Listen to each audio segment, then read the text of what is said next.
Poderoso Dios y Padre Celestial, en esta hora, oh Dios, nos encontramos delante de tu santa y hermosa presencia.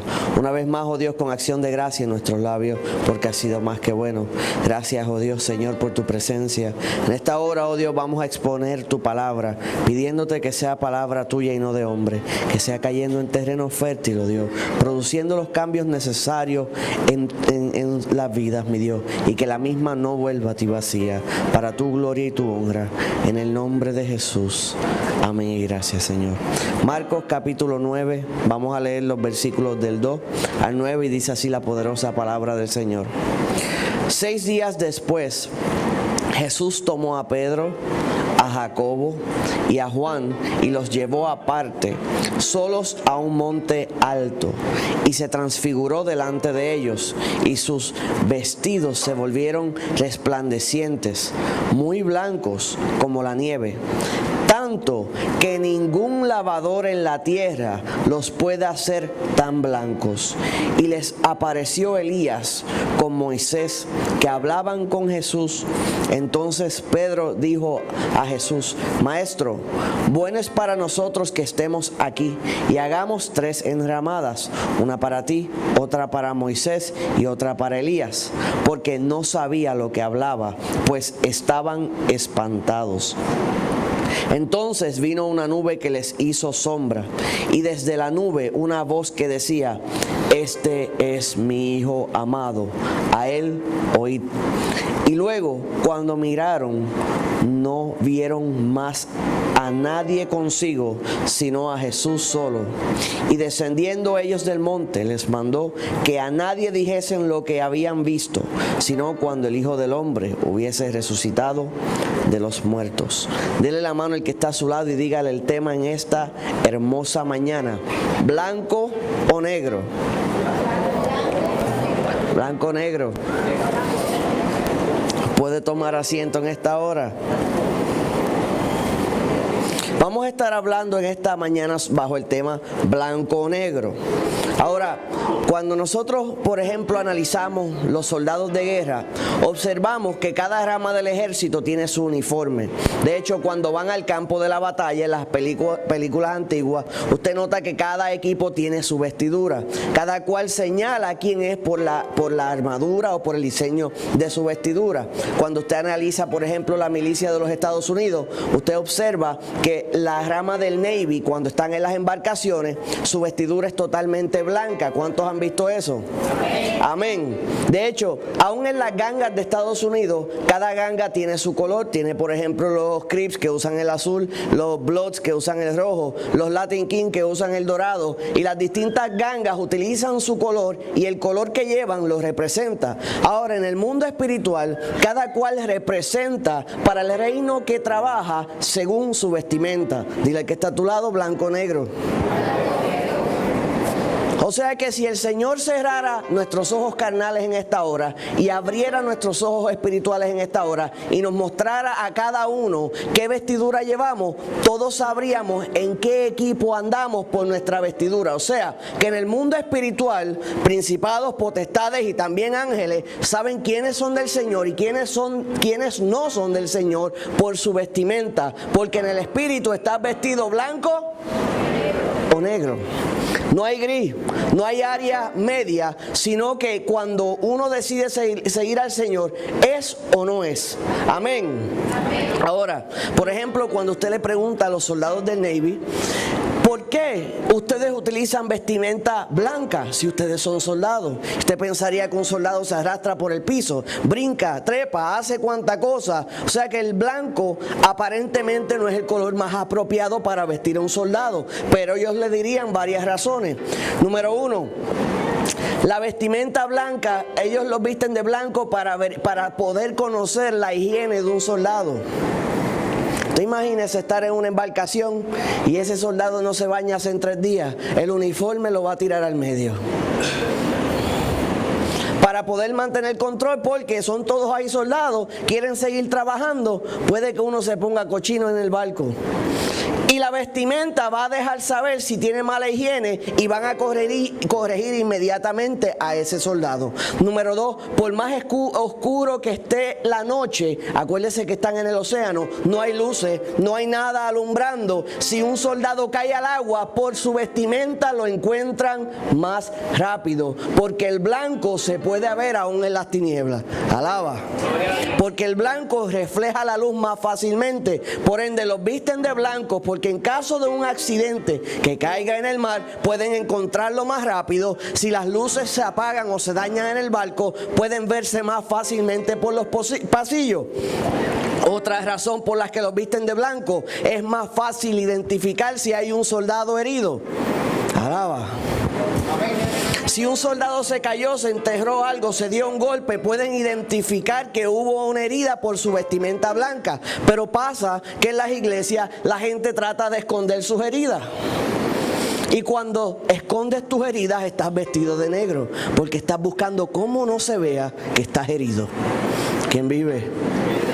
Cuando el Señor nos dice que debemos declarar nuestras heridas, porque ahí pueden ser sanas, pero cuando buscas esconder la herida que tienes, cambiaste de vestimenta y ahora estás vestido no de luz, sino que de tinieblas, porque no quieres que sepan que estás herido.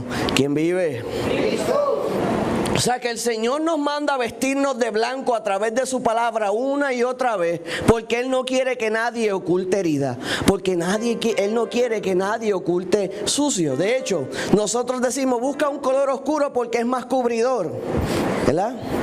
No dice porque es más limpio, es más cubridor. ¿Qué significa eso? Que el sucio no se detecta, pero está ahí. El blanco y el negro se ensucian de la misma manera, agarran el mismo polvo. La diferencia es que uno lo oculta y el otro lo revela. Santo, poderoso Dios.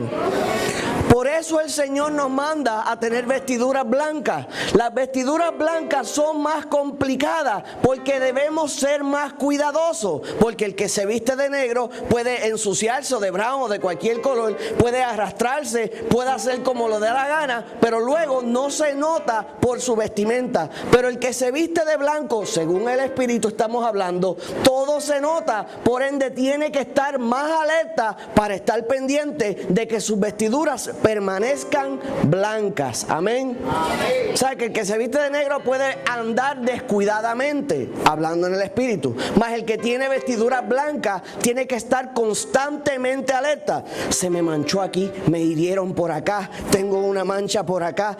Todo el tiempo alerta a las vestiduras. Santo. Gloria a Dios, aleluya. Ahora, ya entendimos que un color cubridor no es un color más limpio, es un color que puede ocultar el sucio. Pero eso no es lo que nos enseñó el Señor. Aprendimos de los Navy que cuando se visten de blancos para no ocultar heridas. Ahora, todo esto tiene una implicación espiritual. Amén. Amén. Ahora, entrando en la palabra, dice, 6 días después Jesús tomó a Pedro, a Jacob, a Juan y los llevó aparte solo a un monte alto y se transfiguró delante de ellos. Ahora, Jesús decide escoger no a todos sus discípulos, sino a ¿cuáles? A algunos de sus discípulos. Establece que escogió a Pedro, establece que escogió a Jacobo, establece que escogió a Juan. Ahora, cuando usted analiza todo en la representación de sus nombres, Jesús viene de la palabra Yeshua, que viene de la palabra Salvador. Pedro, piedra. Jacobo, usurpar. Juan, el regalo de Dios. Entonces, cuando el Señor escoge tomarlo, los escoge, tú, vamos allá arriba. Lo que está diciendo y revelando a través de su palabra es que el Salvador tomó la piedra para usurpar el regalo de Dios. ¿Escuchó eso? No sé si lo captó, pero los nombres de cada uno de ellos establecen el plan y el propósito de Dios. El Salvador cogió la piedra para usurpar el regalo de Dios. Y entonces hace esto, el Señor los escoge y dice que se los lleva aparte, dice que se los lleva solo, dice que se los lleva a un monte alto y dice que se transfiguró en ese monte alto. Sin embargo, A las personas les molesta que el Señor los tome aparte y les molesta que el Señor los ponga solos. Y no estoy hablando en persona, sino usted sabe ese sentimiento que se siente segregado. Eso lo hace el Señor. Porque cuando te lleva a la soledad, comienza a atenderlo a Él sin distracciones. Y hay personas que no le gusta, pero el Señor cuando te arrincona y te separa es para que lo atiendas a Él, porque si no estás pendiente al vecino, si no estás pendiente al del lado, si no estás pendiente al lenguilargo, si no estás pendiente al bochinchero, y el Señor te separa de todo para que al fin lo atiendas a Él. ¿Quién vive? Y no es que Él no quería hacer contigo en el otro lugar o que Él no podía hacer contigo en el otro lugar. Más bien es que tú no lo dejas hasta que Él no te separa. Santo. Entonces, se lo lleva aparte, se lo lleva solo y lo lleva a altura. En inglés hay un término que se llama mountain goat, que son cabras de montaña. Las cabras de montaña no caminan en manada. O sea, las cabras de montaña, usted ve, cuando usted mira una montaña alta, ve una cabra en una esquina, ve una cabra en la otra. ¿Por qué no pueden caminar en manada? Porque van caminando por barrancos, por riscos. Si se van más de una, se van a ir por el barranco. Entonces, los llevan separadas. Por ejemplo, ese es un término utilizado en la NBA para denotar, para mencionar a ciertos jugadores. Cabras de montaña le dicen a Kobe Bryant, cabras de montaña le dicen a Michael Jordan. Y ciertos jugadores le llaman cabra de montaña porque no tienen igual, cada cual es distinto de distinta manera. Pero en el espíritu, cada cual es distinto. Pedro no era igual a Juan, Juan no era igual a Jacobo, pero Dios se glorificó de manera poderosa en cada una de ellas, pero tuvo que separarlo. ¿Quién vive? Solo. Y allí el Señor comenzó a operar con ellos. Porque cuando el Señor nos separa, nos lleva solo, ¿sabe qué hace luego? Nos lleva a altura. Porque dice, se lo llevó aparte solo a un monte alto. Y cuando nos lleva a alturas, se revela a nuestra vida. O sea, que identifique dónde usted está ahora mismo. Está aparte, pues lo próximo es estar solo. Está solo, pues lo próximo es que te llevan a un monte alto. Estás en un monte alto, lo próximo que viene es la transfiguración. ¿Quién vive? Eso no se lo puedo contestar yo, porque hay personas que cuando ya viene lo de aparte empiezan a retroceder, solo o lo llevan a altura, empiezan a ponerse nerviosos, dicen es que yo no conozco a nadie que ha subido ahí, yo no conozco a nadie que haya tenido experiencia. Pues Dios quiere hacer contigo lo que no ha hecho con otros. Dale la gloria a Dios y confíe en el Señor y aprenda a caminar en lo desconocido, porque lo único que usted va a conocer en lo conocido es a Dios. ¿Quién vive? Abraham no conocía hacia dónde Dios lo llevaba, pero conocía el que lo guiaba.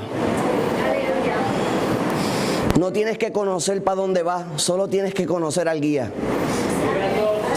Si usted da un viaje a Israel, usted no tiene que conocer a Israel, tiene que conocer un guía que lo lleva a donde quiere llegar.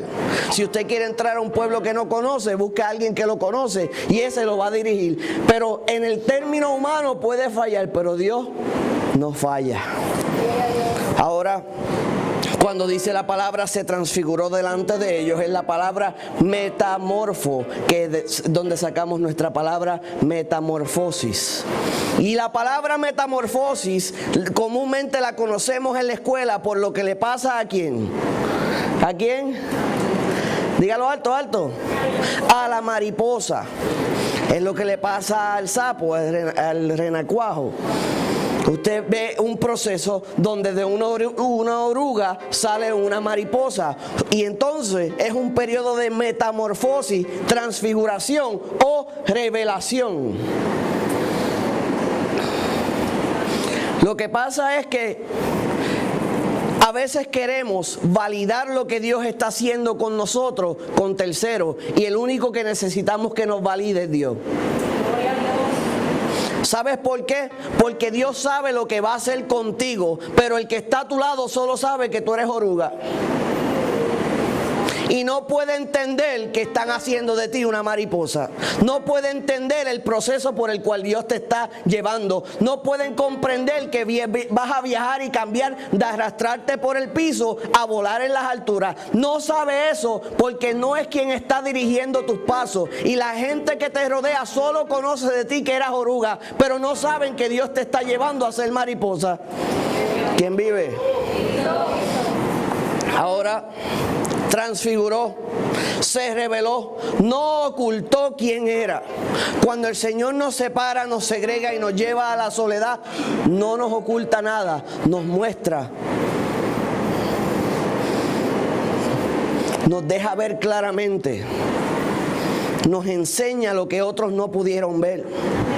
No eran 12, pero de los 12 solo 3 vieron al Señor en su gloria. La palabra nos enseña que cuando el Señor descendió de la montaña, estaban los demás tratando de reprender el demonio a un joven lunático y no podían. O sea que mientras 3 estaban gozando, los demás estaban allá abajo, los otros 9 tratando de echar fuera un demonio y no podían allá. O sea que los que fueron escogidos a subir a altura vieron presencia y los demás estaban allá enredados en un bochinche. Dile al que está a tu lado, no te enredes. No, porque la mayoría se queda en el bochinche allá abajo. Ahora se transfigura. Sus vestidos se volvieron resplandecientes. Me encanta como dice, muy blanco, como la nieve. Pero luego le añade, tanto que ningún lavador en la tierra los puede hacer tan blancos. ¿Sabe qué? El jabón más limpio no limpia de esa forma. El más conocedor en preparar y limpiar tela no puede hacer que una vestimenta brille tanto. Porque el único que puede hacer que tú brilles de esa manera es Dios, ¿sabe? Porque el único que puede limpiarte, que brilles a ese nivel, es en los cielos.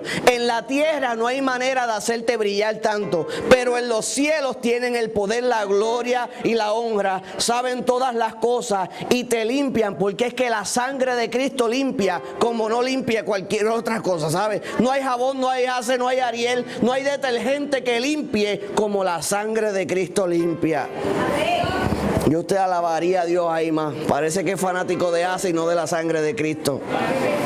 No hay quien limpie mejor que la sangre del Cordero. Dice, y sus vestidos se volvieron resplandecientes. De hecho, Mateo nos establece y se transfiguró delante de ellos y resplandeció su rostro como el sol y sus vestidos se hicieron blancos como la luz. Usted imagínese, blanco al punto que sus vestimentas parecían luz. O sea, al punto que era algo que no tenía comparación. Y ahora, si hubiera una mancha en esas vestiduras, ¿se notaría? ¿Verdad que sí? Se notaría grandemente. Se notaría. Pero ¿sabe qué? En el caso de nosotros, usted tiene que identificar en esta hora cuál es su vestimenta. ¿Son blancas o son negras? Si son negras, tiene que cambiarse completo.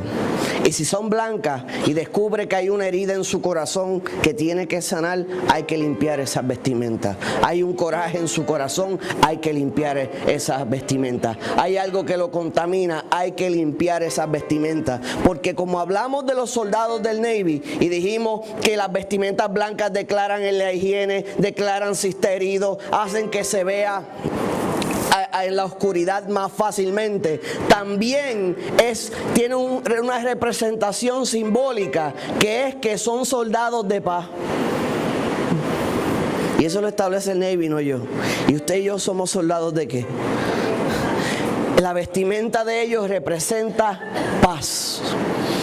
Y es interesante que hay guerreros pacíficos. Y el pueblo del Señor, cada uno de nosotros, también somos soldados y guerreros pacíficos.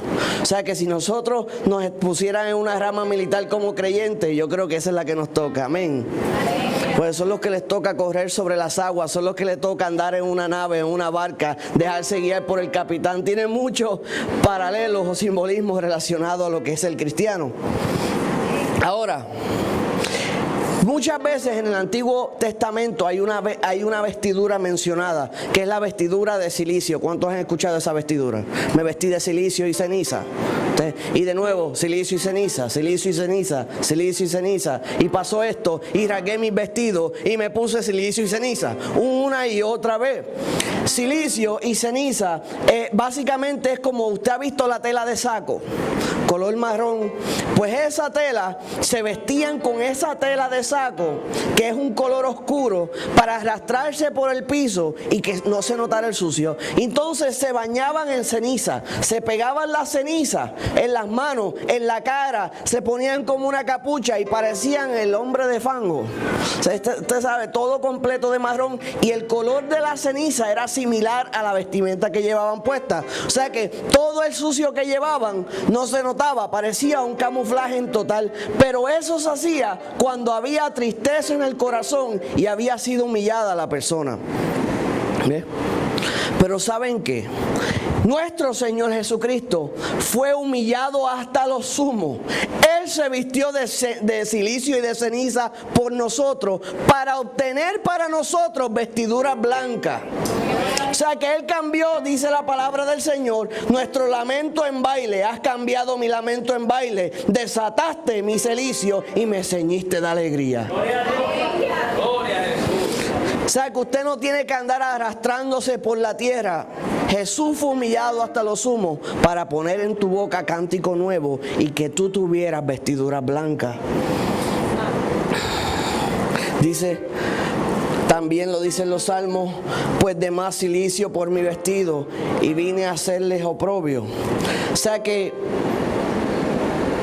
todos nosotros como creyentes debemos procurar tener las vestiduras correctas. Dile al que está a tu lado, vestiduras correctas. Blanco, blanco, blanco, negro, blanco, negro. El ser humano es especialista en hacer combinaciones. ¿Sabía eso? ¿Usted ha visto donas de mantecado? Combinaciones, donas de mantecado. ¿Alguien ha visto eso? Donas con mantecado más bien. ¿Nadie lo ha visto? Lo ha visto. ¿Y cuántos se lo han comido el ser humano? Luz, no me lo esperaba de ti. Yo he querido en mi corazón, pero no sé dónde es. Y usted ha visto cómo cuando combinan cosas, pizza de hamburger, creo que vi los otros días, que hacían una mezcla entre la pizza y el hamburger. Nosotros somos especialistas en hacer combinaciones y nos encantan las combinaciones. Pero el Señor le gusta las cosas separadas y claras, blanco o negro, limpio o sucio, a la derecha o a la izquierda, todo bien definido. Pero al ser humano le encanta, tiene la tendencia de combinar las cosas. Pero eso no es lo que el Señor pide de nosotros. Él es derecho o izquierda, Él es blanco o negro, Él es o derecho o torcido, pero no puede haber las dos cosas en nuestra vida. Analiza tu corazón en esta hora. Cierre sus ojos. Todavía no es el final, pero quiero que cierre sus ojos en este momento. Yo quiero que observen su corazón si hay algún tipo de herida de cualquier índole que has estado ocultando. Y si eso es así, hace falta un cambio de vestimenta.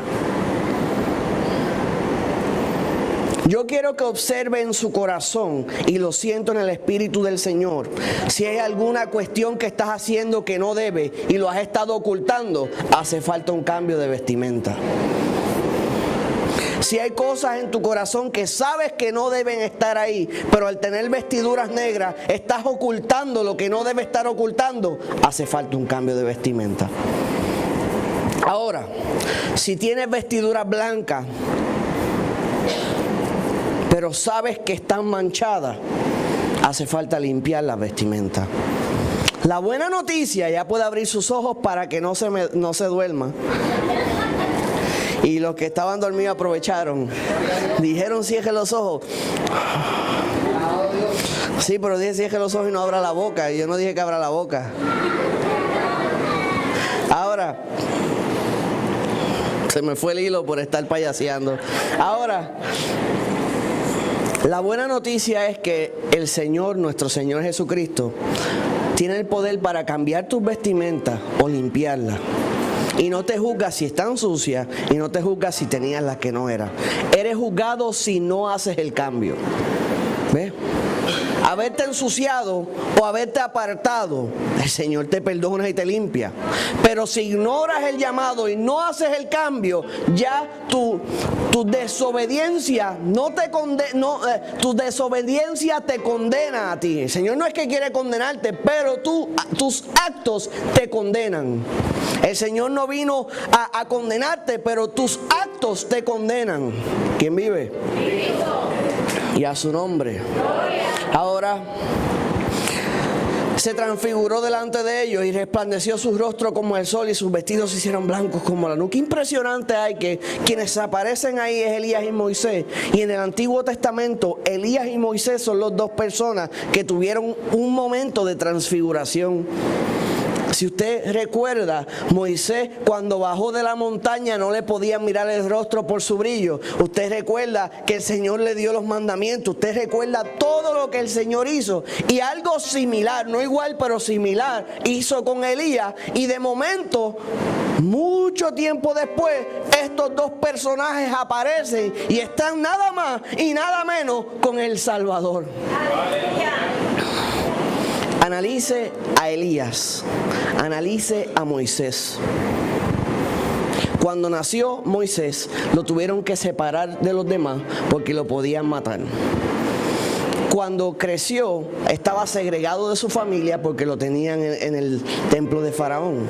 Cuando lo regresan, comete un asesinato y tiene que huir una vez más solo.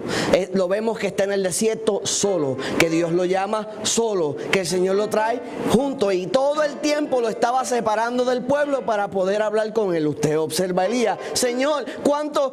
Solamente he quedado yo solo. Y el Señor le dice, todavía hay 7,000 que no han doblado rodillas ante Baal. Pero la percepción de Elías es que él estaba solo porque el Señor constantemente lo dejaba solo, hasta que llegó la hora de ponerle un sucesor. Cuando llegó la hora de poner el sucesor, pues ese sucesor, que es Eliseo, dice la palabra que no lo soltaba ni para los guardias. Lo de los guardias se le incluye y se lo incluí yo, ¿sabes? Voy para aquí, no vas a ir solo. Voy para acá, yo no te dejo. Me voy a mover de aquí a acá, yo voy contigo. Pero todo el desarrollo inicial fue como, dice el que está a tu lado. Ahora, gloria a poderoso Dios. Se transfiguró, se le mostró. Dice que se le apareció a Elías con Moisés y hablaban con Jesús. Lo hermoso es que la palabra nos chotea que estaban hablando. Y cuando usted observa en Lucas, que es otro evangelio, dice, quienes aparecieron rodeados de gloria y hablaban de su partida, que iba Jesús a cumplir en Jerusalén. O sea que la conversación entre Jesús, entre Elías y Moisés era sobre su partida, de su muerte, cómo iría a la cruz y obtendría nombre sobre todo nombre. ¿Quién vive? Cómo el Señor le daría la victoria, cómo Jesús tomaría las llaves. Estaban hablando sobre el sacrificio de Jesús en la cruz del Calvario. ¿Usted se imagina esa conversación? Moisés, Elías y Jesús hablando de la muerte de Jesús y de su resurrección. Qué conversación más interesante. Va a hacer esto, va a pasar esto, va a acontecer aquello. Ustedes saben, tum. Y siguen hablando de esa conversación. Pero entonces, entre los espirituales se coló un carnú. No le dio gracia, pero entre los espirituales se coló un carnú. Y Pedro y los que estaban rendidos de sueño, le explico ya mismo, mas permaneciendo despiertos vieron la gloria de Jesús y los dos varones que estaban con él. O sea que los 3 discípulos que acompañaban a Jesús estaban cansados. La palabra nos enseña en Lucas también que estaban rendidos de sueño, pero permaneciendo despiertos. Vieron la gloria de Jesús y los 2 varones que estaban con él. Dile al que está a tu lado, no te me duermas.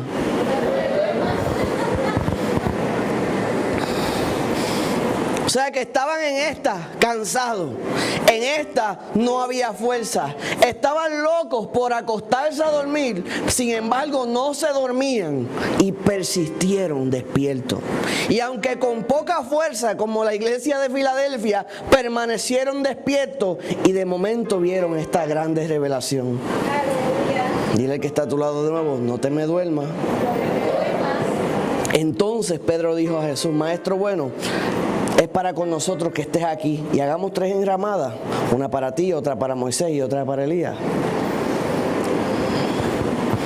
Usted sabe, analice, están hablando sobre la muerte de Jesús, Pedro no entiende eso. Están hablando sobre todo lo que va a acontecer, Pedro no tiene ni idea, se la ha dicho, pero su entendimiento no había sido abierto. Y de momento comienza a hablar estupideces. ¿Ustedes le ha pasado eso? Que están teniendo una conversación y se mete un tercero que no sabe de lo que están hablando y dice un disparate. ¿Cuál sería la percepción de Moisés y Elías cuando habló un disparate de Pedro? Cuando el Señor lo despachó, le dijo, ¿y ese es el que tú vas a poner a predicar adelante? Todavía te sigues glorificando entre esas cosas. ¿Sabes qué es eso? En cierto momento no sabía lo que decía, estaba diciendo tremendo disparate. O sea que se abochornó a sí mismo delante de los más importantes de la palabra. Pero el Señor es tan misericordioso y tan amoroso que como quiera se glorifica en Él. Ahora, dicen por ahí un refrán que es más fácil, es mejor quedarse callado porque es mejor parecerlo que confirmarlo. 3 entendieron. Entonces, no le voy a entrar en muchos detalles sobre eso. Porque no sabía lo que hablaba, pues estaban espantando, estaban espantados. O sea que pasa esto, estás diciendo y Pedro empieza a planear, pues si ellos bajaron, pues a lo mejor no se van, pues vamos a hacer una derramada y pues vamos a quedarnos. Hay un refrán que dice, el hombre planea y Dios se ríe.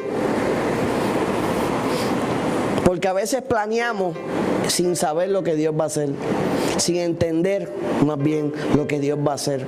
Queremos tomar decisiones y empezar a plantar y a construir y a hacer sin aún saber lo que Dios está tramando. El hombre planea y Dios se ríe. Entonces, dice que luego vino una nube que les hizo sombra y desde la nube una voz que decía, este es mi Hijo amado, a Él oíd. Todo lo que estamos hablando en esta hora, todo lo que estamos predicando en esta hora se trata de ese Hijo amado, que es nuestro Señor Jesucristo. Y cuando leemos la palabra del Señor, estamos leyendo, pero estamos oyendo, estamos captando. Y el Señor, el Padre Celestial, nos indicó que si a alguien escucháramos, que fuera Cristo. Amén. Dice, este es mi Hijo amado, a Él oíd. ¿Usted se imagina eso? Yo no sé usted, pero usted está en una situación donde está Moisés y Elías.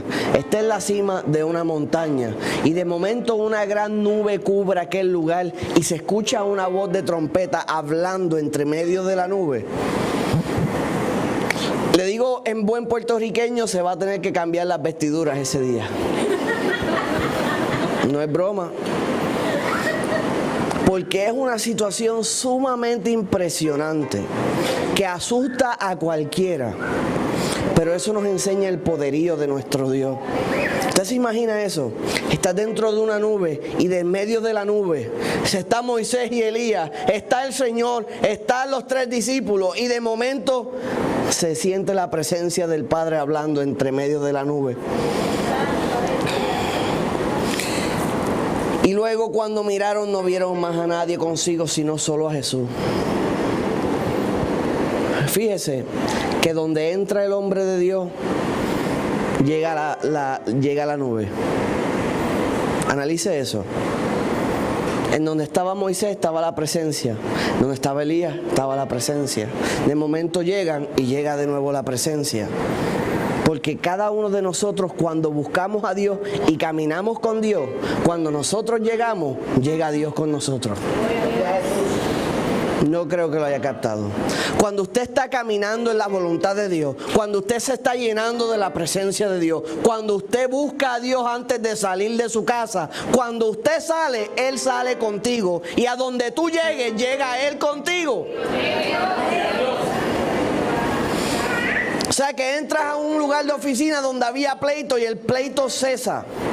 Llegas a un lugar donde había conflicto y el conflicto reduce. Llegas a un lugar donde había tribulación y de repente hay claridad, y tan pronto te vas, vuelve todo de nuevo allí.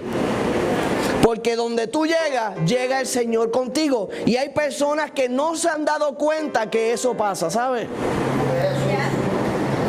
Dice, cuando tú estás ahí paz, cuando tú traes alegría, cuando tú estás pasa esto, cuando tú llegas acontece lo otro, el Señor entra contigo. Ahora, si cuando tú llegas llega pleito, si cuando tú llegas llega confusión, si cuando tú llegas llega problema, el que anda contigo no me agrada. Y hay gente que cuando llega a un lugar trae contienda. ¿Usted no lo ha visto? Usted siéntase en la fila de energía eléctrica y va a ver todos los que llegan con mal acompañados. A las oficinas públicas, usted va a ver los que llegan allí, que los está acompañando uno que no se viste de blanco. Espiritualmente hablando, ¿sabes? Ahora se supone que a donde tú llegues, llegue la presencia de Dios. Luego, de momento no hay nadie, sino solo Jesús. Y descendieron ellos del monte y les mandó a que nadie dijese lo que habían visto. Que a nadie dijesen lo que habían visto, sino cuando el Hijo del Hombre hubiese resucitado de los muertos. Les mostré lo que les mostré. Les hablé lo que les hablé. Les enseñé lo que los enseñé. Pero no es el momento de hablarlo. Cuando esto acontezca, ustedes van a hablar de lo que vieron. Cuando acontezca que yo muere y resucite, lo que escuchaste en la conversación, lo que te revelé por mi gracia, cuando eso acontezca, cuéntale lo que pasó tras bastidores. Pero a veces queremos contar lo que pasó tras bastidores antes de que pase. ¿Quién vive? Queremos contar el final de la historia cuando todavía estamos empezando. Queremos contar el final de la historia cuando todavía estamos en los primeros pasos. Pero la palabra nos enseña que el final de la historia nada más lo podemos hablar con el círculo íntimo, con el círculo que va a acompañar hasta el final. Y ciertamente estos tres estuvieron hasta el último día, ¿sabes? Y los demás también. Pero es que les fue permitido ver, escuchar y vivir lo que acontecería antes. Le indicó, no testifiquen hasta que no se cumpla. Dice la palabra del Señor. Puede estar puesto en pie en esta hora. Con esto terminamos. Bienaventurados los que lavan sus ropas para tener derecho al árbol de la vida y para entrar por las puertas de la gran ciudad. Mas los perros estarán fuera, y los hechiceros y los fornicarios, los homicidas y los idólatras, y todo aquel que ama y hace mentira. Y yo Jesús he enviado a mi ángel para daros testimonio de estas cosas en las iglesias. Yo soy la raíz y el linaje de David, la estrella resplandeciente de la mañana. Y el espíritu y la esposa dicen, ven. Y el que oye diga, ven. Y el que tiene sed, venga. Y el que quiera, tome del agua de la vida gratuitamente. O sea que bienaventurados, dice el Señor, los que lavan su ropa para tener derecho al árbol de la vida. Porque es por etapa. Primero caminamos con vestiduras negras, nos entregamos al Señor y nos ponen vestidura, y luego nos corresponde mantener esas vestiduras blancas limpias. Porque no somos nenes chiquitos. Usted sabe que a los nenes le buscamos colores oscuros. Porque si le compramos tenis blancas, duran una semana. Y cuidado, una camisa dura unos años. Pero en el espíritu no podemos hacer eso. Tenemos que pasar el trabajo de mantenernos limpios. Porque los perezosos no le agradan al Señor. Tenemos que pasar el trabajo de mantenernos limpios. de escudriñar día a día, como el Navy, verificar si hay herida, si hay sangre en nuestras vestiduras y decir, he sido herido, necesito ser sano. Y si te caíste de la embarcación, que puedan alumbrarte, identificarte y sacarte de las aguas. Si hay mala higiene, poder identificar que hace falta limpieza. Oh, poderoso Dios. Blanco o negro. El altar está abierto en esta hora.